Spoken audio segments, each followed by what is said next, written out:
Hot news today. Gaza airstrike tragedy. King Charles III royal visit to Canada. Gaza airstrike tragedy. Gaza doctor couples 9 of 10 children killed in Israeli airstrikes. Hamdi al-Najjar, himself a doctor, was at home in Khan Yunis with his 10 children when an Israeli airstrike occurred, killing all but one of them. Gaza. The father of 9 children killed in an Israeli military strike in Gaza over the weekend remains in intensive care, said a doctor on Sunday at the hospital treating him. Hamdi al-Najjar, himself a doctor, was at home in Khan Yunis with his 10 children when an Israeli airstrike occurred, killing all but one of them. He was rushed to the nearby Nasser hospital in southern Gaza where he is being treated for his injuries. Abdulaziz Al-Farah, a thoracic surgeon, said Najjar had undergone 2 operations to stop bleeding in his abdomen and chest and that he sustained other wounds including to his head.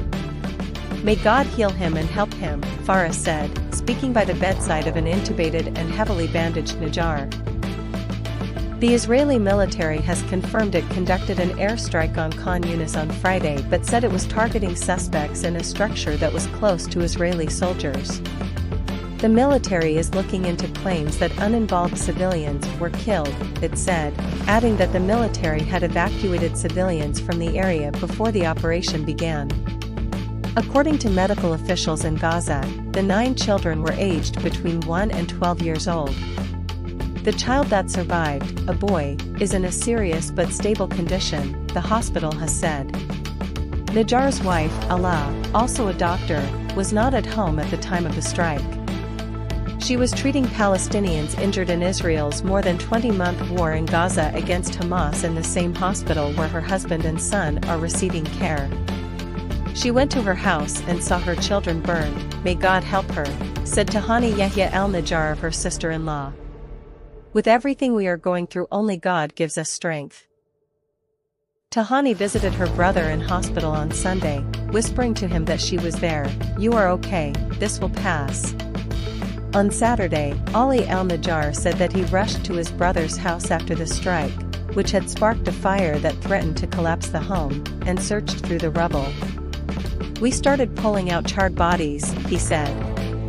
In its statement about the airstrike, the Israeli military said Khan Yunis was a dangerous war zone.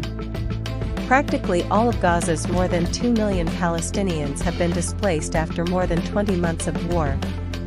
The war erupted when Hamas attacked Israel in October 2023, killing around 1,200, mostly civilians, and abducting 251 more. The retaliatory campaign, that Israel has said is aimed at uprooting Hamas and securing the release of the hostages, has killed more than 53,000 Palestinians, Gazan health officials say. Most of them are civilians, including more than 16,500 children under the age of 18, according to Gaza's health ministry. Source: NDTV. King Charles III royal visit to Canada. The 2025 Royal Tour of Canada will take place on the 26th and the 27th of May 2025, being the first visit to the country by Charles III, King of Canada, since his accession to the Canadian throne. During the visit, the King will open the 45th Canadian Parliament and read the speech from the throne, the 3rd time a monarch has read the throne speech and the 2nd such time a reigning monarch has opened Parliament. Elizabeth II, Queen of Canada, opened Parliament in 1957 and read the throne speech then and in 1977. Queen Camilla will accompany the King and will also be sworn into the King's Privy Council for Canada. The visit is intended as an affirmation of Canadian sovereignty in the face of the 2025 United States trade war with Canada and Mexico and threats by U.S. President Donald Trump to annex Canada.